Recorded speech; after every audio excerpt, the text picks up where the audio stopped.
This episode of On the Beat is brought to you by Ingles. Shop online with Ingles Curbside Pickup. New curbside stores opening every week. Please welcome Mike Griffith. Well, hey everybody, Mike Griffith here. Welcome to tonight's Ingles on the Beat show. I appreciate you joining me. It's obviously been a very busy time in Athens, Georgia, with practices underway and Kirby's opened them up for the media. Kirby was very transparent at his last press conference. We're going to talk about that Georgia scrimmage, what we heard from Kirby and what we learned from some people, some of the observers that were on hand. We heard some big name performances, a couple of guys maybe not doing as well as you'd like. And not everything was perfect. Kirby was the first to admit that. There were some things that he was not pleased with. But first, let me start out with the injuries. And the reason that this is important, and listen, I do understand that every team has injuries. And I also understand that the sky is not falling at Georgia. But I think it's important that Georgia fans recognize that Georgia doesn't have the same margin for error this season that it did a year ago. And I'm going to give you an example of some injuries that happened last year that could have easily derailed the championship season. And then the player that was waiting behind the injured, obviously the quarterback position. JT Daniels came into the season as a Heisman Trophy favorite in Las Vegas. He ended up playing with the flak jacket on in the opener. The final scrimmage, Jalen Carter threw a tight end into JT in a supposed non-contact scrimmage, and it led to a very awkward pileup, and that's where JT injured the upper body. He was wearing the flak jacket against Clemson. The injury never really completely healed until much later in the season. Now, he was able to play against South Carolina, had a big 300-yard game. Arch Manning was there, liked the way the offense looked. But the next week, JT came out against Vanderbilt. Stetson went in, and the offense changed. Once JT was out for extended time, Georgia's offense, you remember this, they went from being four wide and all these air raid concepts, suddenly play action shot plays, and Stetson did not give the job back to JT once JT was healthy from the Florida game on. But think about this. Georgia loses their starting quarterback, and the player behind the starting quarterback was the starter the year before, and a fifth-year senior at that. That's a pretty experienced player to have to plug in when your injured quarterback goes down. Now, let's look at this year. If something happens to Stetson Bennett, you've got Carson Beck, who's barely played at all. And how many Brock Vandagriff, maybe we could count his snaps on one hand. Not as much experience at the quarterback position. I'm not planning on anything happening to Stetson Bennett. But if I look at the odds, Kirby's had 6 seasons at Georgia. And in 4 of those 6 seasons, there's been a different starter the last game of the season at quarterback than from the first game. The only 2 times that didn't happen was when Jake Fromm held the job through 2018 and 2019. This league is hard on quarterbacks. I think it's hard on Alabama too, by the way. Bryce Young, which is why Alabama's not my preseason number 1. I will tell you later in the show how I voted on my poll this week. Moving on to the injuries, and getting back to the injuries, I should say, the linebacker position. Let's think about what happened last year when Adam Anderson was sidelined, the captain of the Florida game, leading the team in sacks, and suddenly he's sidelined, suspended indefinitely, ultimately dismissed because he faces charges of rape. Well, Georgia had yet another fifth-year senior to plug in. Robert Beal ends up leading the team in sacks. So those are 2 key injuries, and Georgia had fifth-year seniors backing those guys up. You could talk about James Cook going out and Kenny McIntosh being a junior ready to step in at running back. We saw that happen. You can talk about Jamari Salyer, your team captain, senior left tackle. He gets injured. There's Broderick Jones. He's a second-year 5-star who's ready to play. Championship depth. And we did hear Alabama complain about it, right? Alabama said, we lost Mechie and Jameson Williams, and the other guys couldn't catch the ball. Well, that's not championship depth then, is it? Right? Let's think about the year before when Jalen Waddle goes down, right? And they've got Devontae Smiths and all these other receivers that emerge. So championship depth is important.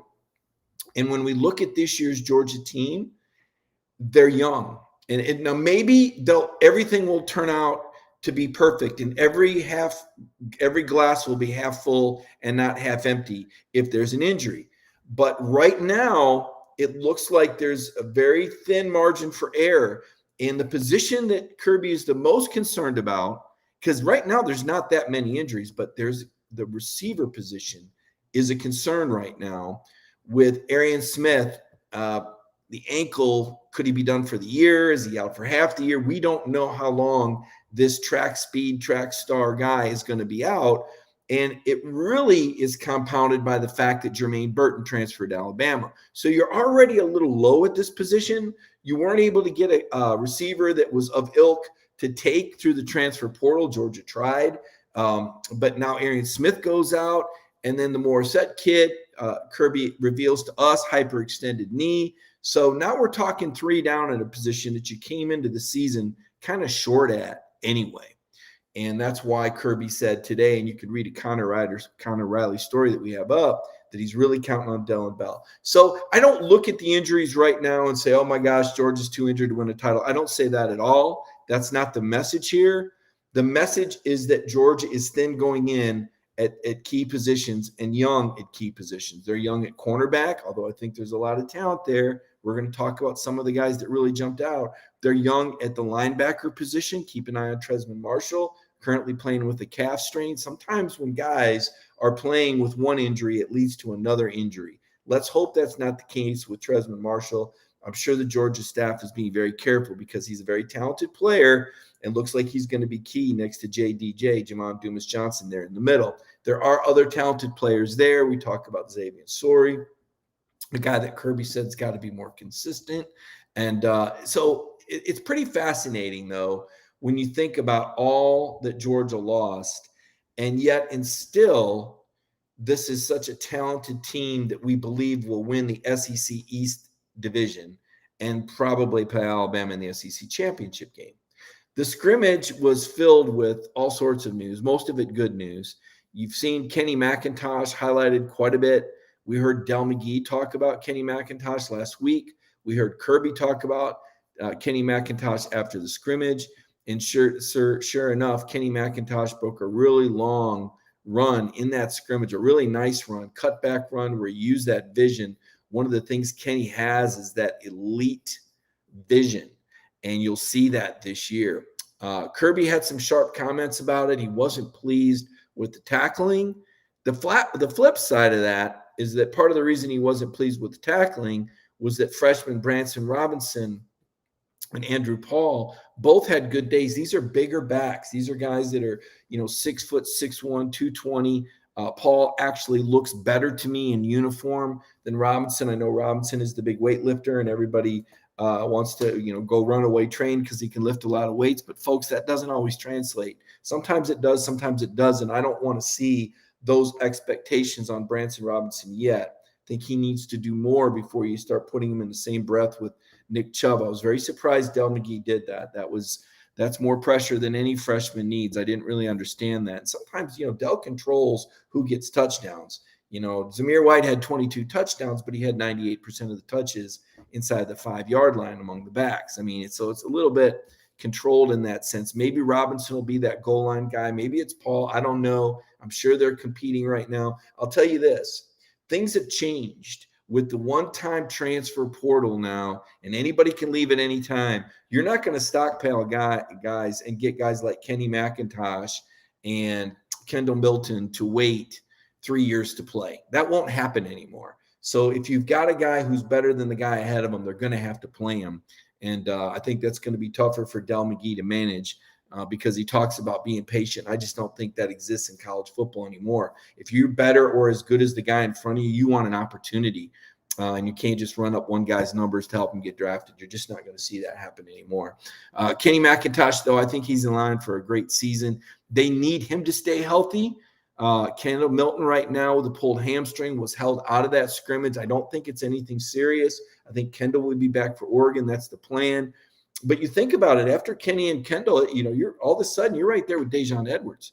And Dejon cleaned up in a lot of games, but not a lot of frontline carries, not a lot of experience at the big moments. I think he's a good player. I think he's ready Kirby made it very clear that Dejon Edwards has earned the trust. Very solid player. And then all of a sudden you're at the freshman. And I think both of these guys are great ball carriers. But in Todd Monken's offense, when you go to the line of scrimmage, there's typically 6 or 7 different runs that they can check to. Not just the protections that could get changed and called, but they can check to different runs. It's a lot to become instinctual, and it takes time, and it takes reps. This is not an easy offense to learn. It's certainly not an easy defense to learn. One of the reasons players like to come to Georgia is to be developed for the NFL, and they do play in an NFL similar scheme. But the flip side is it can be a little bit more challenging to contribute early.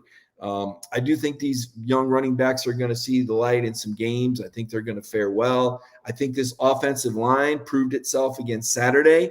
I would say they won the scrimmage from everything I heard. That's saying a lot. It's a different defensive line across from them this year. There's no Jordan Davis. There's no Trayvon Walker. There's no Devontae Wyatt. And you look to the NFL and you see these guys dominating the NFL and you go, oh my gosh, Georgia was so good last year. It's like, oh yeah, they were that special. That was absolutely a legendary defense. And you have some talented guys that are ready to step up in the Jalen Carters and the Zion Logues. But I don't think it would be realistic to expect the defensive line to be as good as it was a year ago. The linebacking core looks super athletic, but you have to remember that linebacking core last year was so assignment sound. Kobe Dean, so good, so experienced, so well-versed. Probably going to see a few more busts than you did a year ago. Secondary, I think, this is going to sound crazy, the secondary has a chance to be better, even though it may not look like it. Well, what do I mean by that? I think the front seven last year was able to get more pressure than this year's. I think more is going to be asked of the secondary this year. So while nobody's going to replace Lewis Cine, and to me that's the biggest weakness, no offense to Dan Jackson, but Lewis Cine is a first-round draft pick, and I'm not sure Dan is going to play professional football from an athletic standpoint. Now, I did hear some big names that had good performances, one of them Malachi Starks. How quickly can a freshman come in and play that spot? Again, so much to know at that safety position when you run these complex schemes like Kirby does. But I think you'll see some Malachi Starks, and he was a guy that I heard was all over the field in that scrimmage. But you look at the corners now, and opposite Keely Ringo, I think you got 3 good options, right? You've got Kamari Lassiter, you've got Nyland Green, and you got Dylan Everett. I don't think you were that deep at corner last year, especially not after the Jalen Kimber injury. So more depth at corner, a little bit of a drop off from Cine to Jackson, obviously. Christopher Smith keeps getting better. He was a hero last year, hero of the Clemson game, had a pick in the national title, really underrated player. I think he's the most indispensable player on the team. If you're saying what one guy can Georgia least afford to lose on the whole team, I'm going to tell you it's Christopher Smith, because of what he brings in terms of his leadership and his performance and his playmaking ability. Now, not saying he's the best player. I think that would be Jalen Carter, but there's enough depth there at tackle that you could sustain that injury. There's nobody that's going to fill Chris Smith's shoes on this roster right now. Kenny McIntosh, I think, is very special, and I think you would lose a multi-dimensional player, but at least Milton can run, and there's other guys. You probably would go away from the throw a little bit. Dejon Edwards has improved as a pass catcher. Nobody's going to catch it like Kenny. He would probably be the second. But you look around at Stetson Bennett, obviously the most experienced quarterback, hearing really good things, though, really good things about Brock Vandagriff in that scrimmage. I heard Brock Vandagriff really move the team. Beck is the 2. Stetson is the 1. I'm not saying any of that's going to change. But what I'm hearing about this one scrimmage is that Vandagriff looked like the best quarterback. Now, he was with 3s on 3s, and scrimmages are just 1. I mean, Beck looked better than Stetson in the G-Day game. It doesn't mean anything. At the end of the day, that doesn't really mean anything. But when we report on what happened and what we witnessed, you got to give guys credit when they have a good scrimmage. Now, there's all these other scrimmages and all these other practices that we don't see, but all we can judge is based on what we do see. And the fact that Vandagriff had such a good scrimmage, I think, is worth noting. You wonder with Beck, does he ever really get over that hump? Does he ever win the coach's trust that if Stetson struggles, they would put him in? I don't think he's there yet. I think it's all on Stetson right now. I really do. I don't think Beck has proven enough. I don't think he's proven consistent enough that Kirby would make that change. I mean, last year would have been an easy change to JT Daniels 3 or 4 times. Kirby didn't make it. Take note of that. So do you think he'd make it this year with Beck? Highly doubtful. But it does merit consideration that we are seeing Brock Vandagriff make his move. Before we go to our halftime break, I want to go over my stock report. And I do the stock report every week. And I love doing that element, soaring stock, rising stock, and even, right? Because we don't ever say anybody does a bad job, or else people get their feelings hurt and people write in and get all upset and they get worried about the players. If you've ever heard Kirby on the microphone, you would not be worried about players, because Kirby is brutal. He was all over Tyke Smith. That's a name I didn't mention. And it's too bad I didn't mention that name yet, because that's a guy Georgia needs to come through. What if Tyke Smith, the All-American at West Virginia 2 years ago, could be an All-American this year in that position that Lewisine played? That would be great. But right now he's still wearing a knee brace and trying to get confidence. Georgia really, really needs him back. So my stock soaring category, Kamari Lassiter, one of the ultimate compliments that you're ever going to hear from Kirby Smart, when he says he's one of the best tacklers on the team. Says a ton, says he's fighting his tail off for that spot. That tells me Kamari Lassiter is the front runner for that cornerback job opposite Keely Ringo. Malachi Starks, you heard me mention the 5-star earlier, all over the field from the safety position. I would need to hear more and hear it put into context. Kirby made a general statement that the young DBs were all doing well, not ready to single anybody out.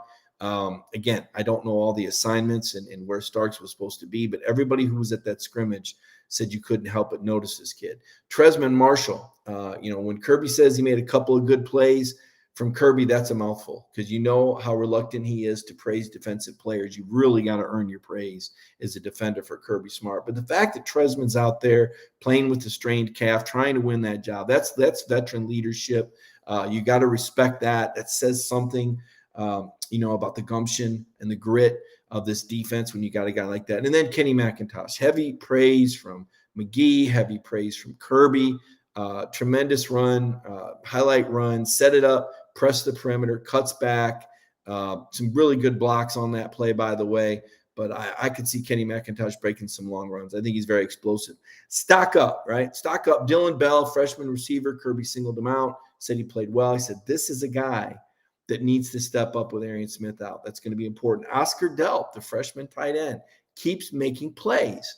And you say, Mike, they've already got 3 tight ends. They've already got Eric Gilbert and Brock Bowers and Darnell Washington. You're right. But with the lack of depth at receiver, I think you're going to see these tight ends split out in the slot. And I think Delp's one of them. If you don't have the receivers, put the big guys out there that can run. They're going to be tough matchups. Maybe not as explosive on the perimeter, but maybe more efficient out of the slot because of the matchup problems. I mentioned Brock Vandagriff making a move, strong scrimmage, light going on. Brock's a tremendous athlete with a big arm. His father, Greg, is a tremendous high school coach at Prince Avenue Christian, and it takes time to learn this style of offense. Maybe Brock Vandagriff is getting over that hump, and if he does, the race for number 2 could be on. Offensive line looks better than ever. Stacy Searles has brought a lot of physicality, a lot of nastiness. I think you got to give Matt Luke credit. He brought Georgia into a more athletic dimension, and now Searles has arrived, and he's cashing in and bringing some nasty and some edge to these guys. So I like where this line is at. Dejon Edwards can, as I mentioned, earn the trust of the coaching staff. Right now, he's the 2 as long as Milton's out. Dejon's the 2. Wouldn't be surprised at all to see Dejon get a really good workload and see some early looks against Oregon. This is a guy who's just gotten better and better and better. We mentioned the freshman backs, Branson Robinson, Andrew Paul, both physical, need to get their assignments down. It takes time. You can be smart, you can study, you can do everything right, and it's still going to take time. Nyland Green, second-year player. You look at Nyland wearing that number. He's just a long, athletic guy, and he's starting to compete for some serious playing time. Played physical.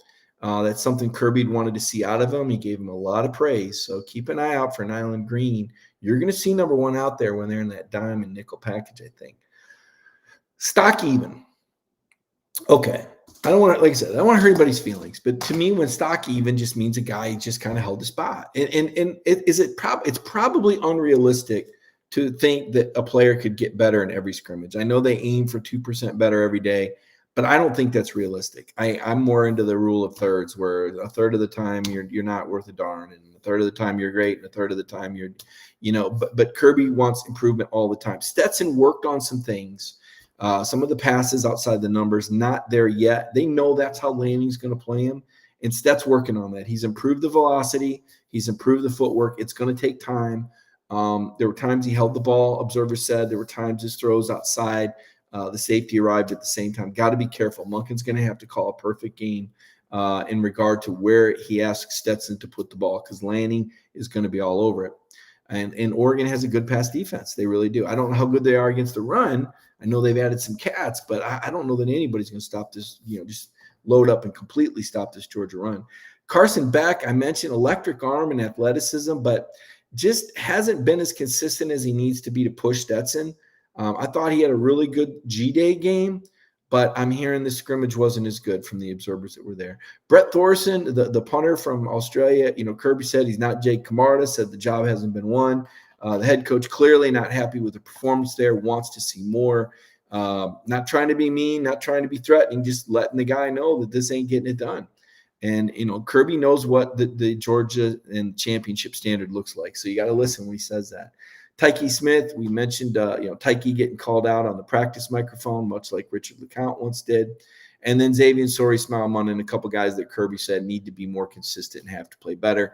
These are tremendous athletes, folks. These guys are going to be fine. They're young. They're going to continue to get better. But right now, just judging them from that one scrimmage, that is, that's how you got to call it, right? And based off of what we know. I'll tell you what else that we know. We know that when times get tough, we know that when times have been tough, right? We think recently about just how difficult things were when COVID struck, and where did we turn, and who did we know we could count on? I think you all know the answer to that question is Ingles. I think you all know what's coming next. Let's take a moment to recognize our sponsor, Ingles. It's in our hearts to feel for you. There's been ups and downs, turnarounds, good days and some bad. But we stand together for worse and for better. We'll always have your back, with open arms, heart to heart, hand in hand. Community strong. Oh, welcome back to the show here. Mike Griffith there. And always appreciate Michael Carvel and the Ingles sponsorship. Such a moving, touching song that I think we all can relate with. And I think we all enjoy that part of the program when we hear that music. And they did a great job with that. So the AP Top 25 poll came out today, and it's not too different than the coaches poll. I'm going to give you some comparisons. The top 5 teams were the same. Alabama 1, Ohio State 2, Georgia 3, Clemson 4, Notre Dame 5. Now, things start to change a little bit. It's 6, 7, and 8. In the AP poll, Texas A&M, Utah, Michigan. Over in the coaches, Michigan, Texas A&M, Utah. And, put them all in a hat. I think these are all teams that are pretty good teams that have an outside shot at making the playoff. I'm not as high on Notre Dame, and I'm going to reveal my ballot here in a moment. But I want to continue to go over it. You go to 9, 10, 11, Oklahoma, Baylor, Oregon, Oklahoma State, those 4 teams. Over in the coaches, Oklahoma, Baylor, Oklahoma State, Oregon. So the top 12 teams are the same. The top 5 exactly the same, 6 through 12, a little jumbled up. You get into 13, 14, 15, NC State, USC, Michigan State, same as the coaches, different order. Over here, 16, 17, 18, I see Miami, Pittsburgh, Wisconsin. 19, Arkansas, 20, Kentucky, 21, Ole Miss. That seems high to me. 22, Wake Forest, 23, Cincinnati, 24, Houston, 25, BYU. And that is the way that poll looks. I vote in something called the FWA, a Super 16 poll. And our poll's got a lot of big names in it. We got a lot of former players, and we've got Lou Holtz in it. And let me see if I can find that, tell you who's on our poll here so I can give you an idea. This poll is done through the Football Writers Association of America. which is a pretty big organization. It's got over 1,200 members. And let me take a look here. Let's see. We got, it looks like Nicole Auerbach from The Athletic at the top. Of course, you guys know Tony Barnhart. Bill Bender from the Sporting News. We've had him on this program. Keith Byers. Remember the former Ohio State running back, Philadelphia Eagles running back. He's in the College Football Hall of Fame. He's voting on our poll. Ross Dellinger from Sports Illustrated. We see a lot of breaking news from Ross, from Commissioner Sankey and the SEC. Does a very nice job there. Of course, I mentioned myself. Ron Higgins, Bob Holt, two of the most veteran sports writers in the Southeastern Conference at LSU and Arkansas. Mentioned Lou Holtz voting on this poll as well. Mark May, remember when Lou Holtz and Mark May did the post-game show? I always really enjoyed that. Barrett Solis from CBS Sports. I think we're all familiar with Barrett's work on podcasts and different radio stations. Phil Steele. I think everybody knows about Phil Steele's magazine. I think we're all big fans of that. So we're going to, and Chris Zorich, a former Notre Dame player, in the Hall of Fame as well. So some players, some famous names, and that poll will be released tomorrow. Now, my poll, I don't want anybody getting too upset with me here, so don't get mad here, okay? I don't have Alabama number 1. I don't have Georgia number 1 either. I've got the Ohio State number 1, and I'm going to tell you why. Because I think that the Ohio State has an easier path to an undefeated season than Alabama or Georgia. And I think C.J. Stroud is going to win the Heisman Trophy this year. I like Bryce Young a lot. You've heard me brag on him. Sometimes Georgia fans get mad at me because I brag on Bryce Young so much, but he's just an amazing player. But, and I was wrong last year, so I want to preface it. I didn't think that a guy Bryce's size could get through the SEC healthy, and he did. He got through last year. But I'm not convinced that Alabama's receivers this year are as good as last year's. And there's no offense to Jermaine Burton, but I saw the JoJo Earl guy got injured. He was a guy that a lot of people thought was going to be the number 1. He's out for 8 weeks. And I think Jameson Williams and Mechie were special. I know Mechie was. Mechie was really the key guy. When he went down, that really is what opened it up for Georgia, because Mechie was pretty much unstoppable on third downs. He was a guy that, Bryce just had this incredible chemistry with. I'm not convinced that Alabama is as good on the perimeter. And I know that Jahmyr Gibbs was a higher ranked running back than Brian Robinson, but Brian Robinson was just a warrior. He was tough.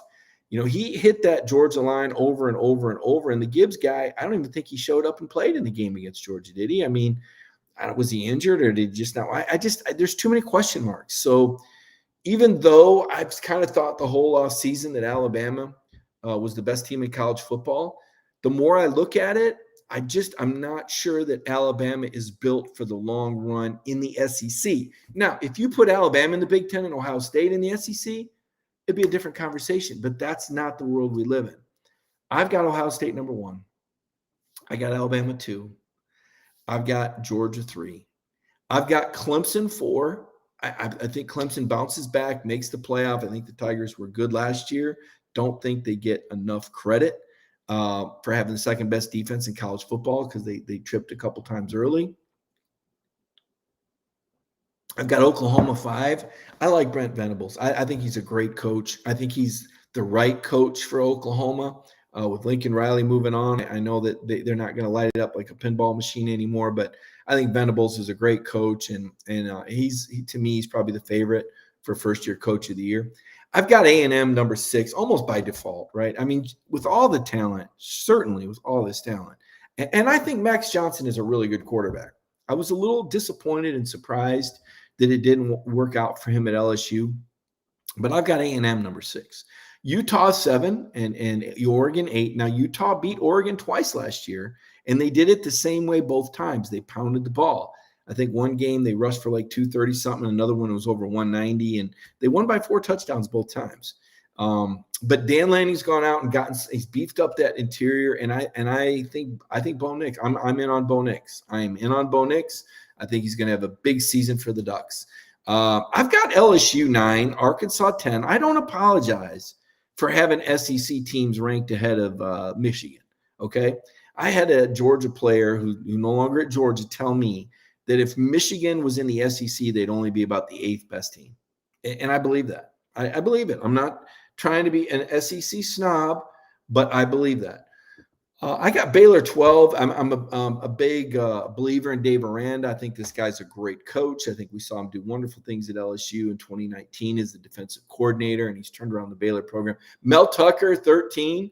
Got to give it up for Mel Tucker. Brought some swag to East Lansing, and he's made a believer out of me. I was skeptical. I didn't know that if Mel could get it done up there. I know what they're up against, but he's done a great job. Now, here's one that's going to rock your socks. This is going to shock you and surprise you because I haven't really had a chance to talk about the 180 I've done on this program. I think the Florida Gators are 14. I think the Florida Gators are the second best team in the East. I think rumors of the Florida Gator demise were much exaggerated. I'm hearing such positive things coming out of Florida and Gainesville that they're making a believer out of me. They've got the new $85 million building that they've opened up, right? We know how much energy that can bring. There is a lot of juice going through Gainesville, Florida right now. I got Gators 14. I got Miami 15, a lot of money going around, players, NIL, all above board. It's legal now, right? Got to think the Canes and in the ACC got them 15. And how about this? What do you know? Mike's got West Virginia number 16 with JT Daniels. We will see if West Virginia beats Pitt in that opening game at Heinz Field. That's a tough game because I had Pitt right there. The team that's missing for me that was ranked number 5 in both polls was Notre Dame. And I know they bring back a lot, but this is me saying I think Brian Kelly's kind of a big deal. I think Brian Kelly is a really good coach, and I think he will be missed. I think he will be missed in South Bend, and I think he will provide a lift at LSU. Here's a stat fact for you. I may even lead my story with it tomorrow. I don't know. LSU is unranked in the AP Top 25 for the first time since 2000, which was Nick Saban's first year in Baton Rouge. So the teams with the longest active streaks ranked in the preseason top 25. Number 1, 34 preseason top 25s in a row, the Ohio State. Number 2, Boomer Sooners. Number 3, Georgia, 15. And I think it says Alabama. Is it Alabama 15 too? Yeah. So think about it. Georgia with the longest active streak ranked. You got to love the consistency. What is it? The Dogs also have the longest streak of bowl games. I want to say 23 or 24 straight years. That's consistency. And you know what Kirby's brought? I don't know. I'll bet you Georgia fans don't know this. You know, Vince Dooley never had a team ranked in the preseason top 5. Did you know that? You would have thought for all the greatness and now finishes, some great finishes those Herschel Walker years, and yet and still they were never in the preseason top 5. I went back, I looked, I said, it's unbelievable. Why weren't there any expectations? Because Georgia hadn't arrived on the national scene like they have now. This is 5 straight years that Kirby has started a year in the preseason. That's in the preseason top 5. That's where Georgia expectations are at. And folks, that's fantastic. And it's a tribute to where the elevation's at. I had someone, I think Brandon asked me on a show last week, what about the disrespect Georgia's getting number 3? That's disrespect? Number 3? When you lose 15 guys to the NFL draft, the expectations, they're toxic. You got to be careful. I saw this happen when I covered Tennessee. They won the 98 title, and the next year they went 9-3, and everybody just, worst year ever. Anybody can coach. The expectations, and people stopped appreciating 10, 11 win seasons, wins over Notre Dame, wins over Georgia, wins over Florida. It didn't matter, right? I think we're in a different era. I think every year what you want to do, as Kirby would say, you want to get your at-bats, right? You want to put yourself in the playoff picture. And I think Georgia has done that. I think Georgia is an annual championship contender, all right? I believe that. I think the proof is in the pudding. I think this year is going to be challenging. I think it's going to be very challenging. I think there's a chance for 2 losses. I'm not predicting 2 losses. I'm saying there's a chance for that because of the schedule, because of the razor-thin margin for error that you have, and the likelihood that you face Alabama. And even if you beat Alabama, you got to get into the playoff, and there's going to be some really good teams there. So Right now, I think Georgia, I've got their regular season projected at 11-1. I don't have a game. Like I've told you before, there's not a game I look at and say they're going to lose that. But I just kind of feel like there could be one that slips away. Do you know Georgia has won 12 straight home games? Do you guys remember the last time that Georgia lost a home game between the hedges? Do you remember who coached them? He's not at that school anymore.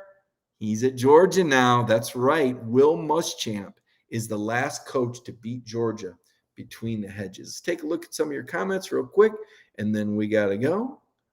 I am not a hard lemonade guy. I'm not a hard lemonade guy. Tonight's tea doesn't even have caffeine in it. They don't like the hot take. Kirby Visor, sorry. I know you don't like the hot take. I'm guessing you don't like the hot take on Florida. I'm just hearing good things. I'm hearing the players are jacked up. You guys saw that Brenton Cox story when Brenton was saying, you better watch out for me. That's saying something. And here's somebody, the old misquote. I never said that. I never said that Stetson Bennett couldn't win a title. That is not what I said. What I did say is I thought Georgia would have a better chance of winning the national title with JT Daniels. And you know what? I still think that. But it doesn't matter. Stetson was good enough. And that's where Georgia was at last year with that defense. You just had to be good enough. It only took one good quarter of offense last year. Will it take more this year? I think maybe. I know this. I know Georgia has a more aggressive mindset. I know Kirby's going into this year thinking he's got to score more points. I do think Georgia knows that. I think Todd Monken knows that. I think you're going to see more aggressive scheming. I think you're going to see a more explosive offense. Think about this. They had to flip that offense in the middle of the season when they went to Stetson. And to flip an offense like they did is unbelievable. I've never seen a championship program just go 180 on their style of offense. But they did to play around a different quarterback strengths. Well, now you've had a whole season, whole off season working with Stetson in this new offense. Nothing new about it, but RPO, play action shot. The timing should be better. Stetson should be better. Monken should have a better idea of the tools that he has. I think Kenny McIntosh is better. I think the offensive line is better. You did lose Pickens. That stinks, but George was only there 4 games. So it wasn't like George was a huge factor. But he was big in the championship game when he made the 52-yard catch in the first quarter. The point of it is this. I think the offense is going to look better. I think the defense is going to be a shade not as good, a shade worse than last. Of course, last year was historically good. Of course it'll be. 6.9 points per game, fewest allowed since 1986 Oklahoma. You've heard Pollock say they're going to give up 10 more. Even if you're giving up 17 a game, you're still a top 5 defense, right? So I think the Georgia team looks good. They've got 2 more scrimmages left before the Oregon game on September 3rd. You might have saw the news, by the way. I just put a story up. Atlanta is going to get the 2025 CFP championship game. How about that? Maybe the Dogs will play 3 times in one season in Mercedes-Benz Stadium. They open with the neutral site game against Clemson in Atlanta.